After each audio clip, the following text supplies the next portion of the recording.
तो आज हम लोग बात करेंगे सेंट्रीफ्यूगल पंप्स के बारे में। और पंप में बहुत सारी टर्म्स होती हैं, जैसे कि एनपीएसएच, कैविटेशन, ये कहाँ यूज़ होती हैं और इनको किस तरह से कैलकुलेट किया जाता है, हेड, डिस्चार्ज, ये क्या होते हैं।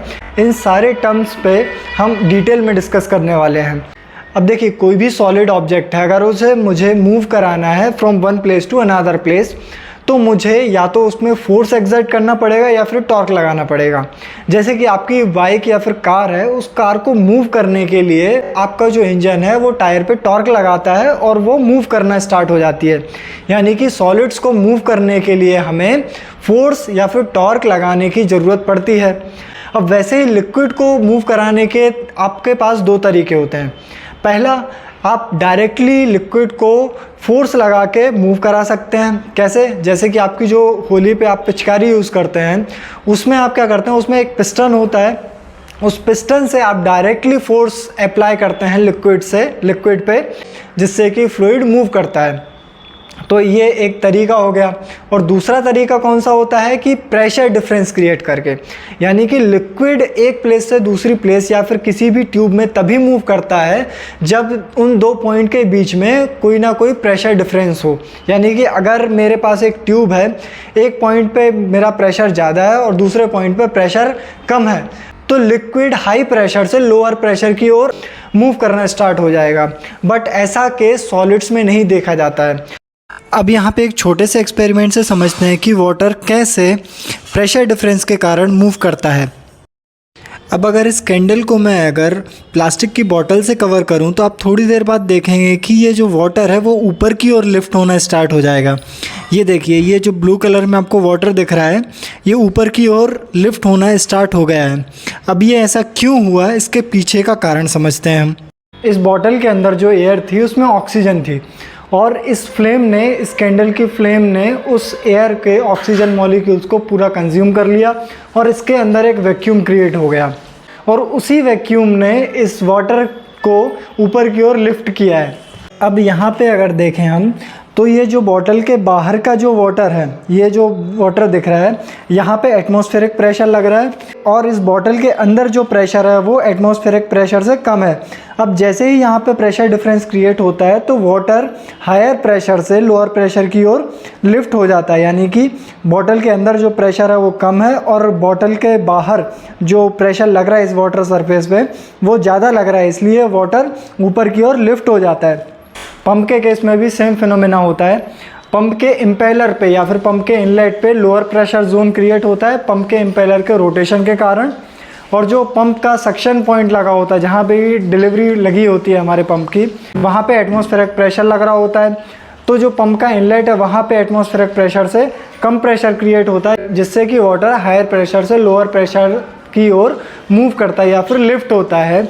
अब देखिए, ऐसी कोई भी मशीन जो लिक्विड पे डायरेक्टली फोर्स अप्लाई करके लिक्विड को मूव कराती है या फिर एक प्लेस से दूसरे प्लेस पे ट्रांसपोर्ट करती है, ऐसी मशीन को हम कहते हैं पॉजिटिव डिस्प्लेसमेंट पंप। और दूसरे जो कि प्रेशर डिफरेंस क्रिएट करके लिक्विड को मूव कराती हैं from one place to another place, उन मशीन्स को हम कहते हैं सेंट्रीफ्यूगल पंप। क्यों कहते हैं? क्योंकि इसमें जो इम्पेलर लगा होता है वो रोटेट करता है, तो रोटेशन के कारण उस इम्पेलर की आई पे लोअर प्रेशर क्रिएट होता है, और हायर प्रेशर से लोअर प्रेशर तक लिक्विड मूव करता है, और उस इम्पेलर के सेंट्रीफ्यूगल एक्शन से वो लिक्विड की काइनेटिक एनर्जी को हम फाइनली उसका प्रेशर और डिस्चार्ज बढ़ा के आगे सप्लाई कर देते हैं। तो ये दो मेन डिफरेंस होते हैं पॉजिटिव डिस्प्लेसमेंट पंप और सेंट्रीफ्यूगल पंप में। तो जिन भी पंप में कोई भी रोटेटिंग पार्ट लगा होगा, यानी कि इम्पेलर लगा होगा, उनको हम कहते हैं सेंट्रीफ्यूगल पंप, और ऐसे पंप्स जिनमें कि डायरेक्टली फोर्स अप्लाई हो रहा है लिक्विड पे, उनको कहते हैं पॉजिटिव डिस्प्लेसमेंट पंप्स। तो यहाँ पे हम बात करेंगे सेंट्रीफ्यूगल पंप्स के बारे में, क्योंकि जो सबसे ज़्यादा टेक्निकल और सबसे ज़्यादा यूज़ होने वाले इंडस्ट्रीज़ में पंप्स हैं वो सेंट्रीफ्यूगल पंप्स ही होते हैं। और जितनी भी ये टेक्निकल चीज़ें होती हैं, जैसे एनपीएसएच, कैविटेशन, ये सारे के सारे अप्लाई होते हैं हमारे सेंट्रीफ्यूगल पंप्स में। तो आइए देखते हैं कि सेंट्रीफ्यूगल पंप्स किस तरह से काम करता है, और इसमें जितनी भी टेक्निकल चीज़ है जैसे एनपीएसएच, कैविटेशन, ये क्या होती हैं। यहाँ पे सबसे पहले हम बनाते हैं पंप का डायग्राम, और फिर उसकी मदद से हम समझते हैं उसकी वर्किंग।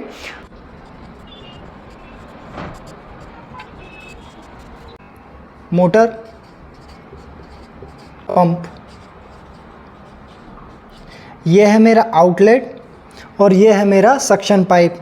इसके अंदर लगा होता है एक इम्पेलर, कुछ इस तरह का इम्पेलर लगा होता है जो कि कंटिन्यूसली रोटेट करता है। अब ये इम्पेलर किस तरह का दिखता है इसको मैं यहाँ पे बना देता हूँ। इसमें ये वेन्स लगी होती हैं।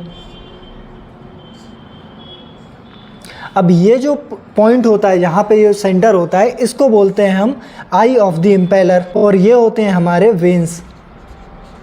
पंप के अंदर क्या होता है कि ये जो इम्पेलर होता है वो शाफ्ट पे माउंट होता है, और ये शाफ्ट जो है ये इस मोटर की मदद से कंटिन्यूसली रोटेट कर रही होती है। अब ये जैसे ही रोटेट करती है शाफ्ट, तो इस इम्पेलर की आई पे क्या होता है कि लोअर प्रेशर जोन क्रिएट होता है।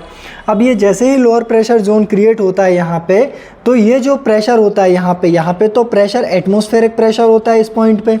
तो लिक्विड इस पॉइंट से, ये जो हमारा वाटर लेवल है, यहाँ से इस पाइप के ज़रिए यहाँ पे इस इम्पेलर की आई तक पहुँच जाता है। और इसमें ये जो हमारी ये दिख रही है आपको, ये केसिंग होती है, और इस केसिंग का कुछ शेप हम इस तरह से बनाते हैं कि इसको वॉल्यूट शेप में बनाते हैं, कुछ इस तरह से। ये तो इसमें क्या होता है कि जैसे ही वाटर यहाँ पे हायर काइनेटिक एनर्जी में आता है, तो इसका जो एरिया बढ़ने के कारण इसकी वेलोसिटी डिक्रीज़ हो जाती है, यानी कि काइनेटिक एनर्जी कम हो जाती है। अब जैसे ही काइनेटिक एनर्जी कम होती है तो उसकी प्रेशर एनर्जी बढ़ जाती है। तो ये जो आउटलेट होता है, यहाँ से हायर प्रेशर के साथ वाटर फिर से फ्लो होने स्टार्ट हो जाता है। अब इसको हम और टेक्निकली समझते हैं। अभी समझते हैं कि ये जो हमारा पंप है वो वर्किंग कंडीशन में है, और वाटर जो है वो यहाँ से ये इम्पेलर की आई तक पहुँच रहा है, और ये जो आउटलेट है यहाँ से इम्पेलर हमारे जो भी पाइपलाइन डली हुई है वहाँ तक सप्लाई हो रहा है। यहाँ पे ये जो हाइट है, ये जो सक्शन हाइट है, ये है मेरा सक्शन हेड, ठीक। और ये है मेरी इम्पेलर की आई, और ये जहाँ पे हमारा केसिंग से पाइप माउंट होता है उसको कहते हैं हम पंप इनलेट। अब ये जो पंप इनलेट है इसको मैं बोल दे रहा हूँ ये मेरा पॉइंट 2 है, ये पॉइंट मेरा 1 है, ये 1 और 2। अब हम मान के चल रहे हैं कि ये जो हमारा सक्शन पाइपलाइन है, इस सक्शन पाइपलाइन में जो वाटर है वो लेमिनार फ्लो हो रहा है इसमें, और कंटिन्यूसली यहाँ से मूव कर रहा है। और मैंने एक स्ट्रीम लाइन कंसीडर कर लेता हूँ मैं। अब ये 1 और 2 के बीच में अगर मैं बर्नौलीज़ इक्वेशन लगाऊं, तो बर्नौलीज़ इक्वेशन देखिए, अगर मैं यहाँ पे एक पाइपलाइन कंसीडर करूँ, ये मेरी पाइपलाइन है। अब इसमें लिक्विड फ्लो हो रहा है कुछ इस डायरेक्शन में, ठीक है। अब अगर मैं इसमें एक स्ट्रीम लाइन कंसीडर करूँ और मैं कहूँ कि ये पॉइंट 1 है और ये पॉइंट 2 है, इन दोनों पॉइंट पे जो टोटल एनर्जी होगी यानी कि E1 बराबर होगी E2 के। अब आप मुझे क्या बता सकते हैं कि अगर इन दोनों पॉइंट पे अगर एनर्जी सेम है वाटर की, तो वो कौन सी एनर्जी है जो कि इस लिक्विड को पॉइंट 1 से 2 के डायरेक्शन में फ़्लो करा रही होगी। बर्नौलीज़ इक्वेशन क्या कहती है कि जो पॉइंट 1 पे जो टोटल एनर्जी होगी वो होगी प्रेशर एनर्जी यानी कि P1 plus V1 square by 2G plus rho ji H. इसको कहते हैं हम प्रेशर एनर्जी, इसे कहते हैं हम काइनेटिक एनर्जी, और ये रो जी H1 है, इसे कहते हैं हम पोटेंशियल एनर्जी। अभी ये प्रेशर के फॉर्म में, यानी कि ये प्रेशर हेड है, ये काइनेटिक हेड है और ये पोटेंशियल हेड है। अगर इन दोनों पॉइंट पे टोटल एनर्जी सेम है, तो इन तीनों एनर्जी में वो कौन सी एनर्जी है जो कि इस लिक्विड को डायरेक्शन देती है, यानी कि लिक्विड किस डायरेक्शन में मूव करेगा, फ्लो करेगा, वो इन तीनों में से कौन सी एनर्जी डिसाइड करती है।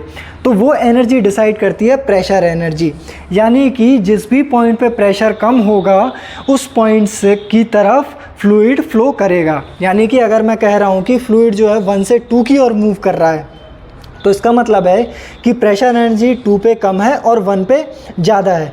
अगर मैं इस पाइप को कुछ इस तरह से टिल्टेड कुछ एंगल पे रख दूँ और मैं कहूँ आपसे कि ये पॉइंट 1 है और ये पॉइंट 2 है, अब इसमें क्या आप बता सकते हैं कि इसमें लिक्विड का डायरेक्शन क्या होगा? क्योंकि ग्रेविटी इस डायरेक्शन में लग रही है तो लिक्विड 2 से 1 की ओर मूव करेगा, बट ऐसा ज़रूरी नहीं है।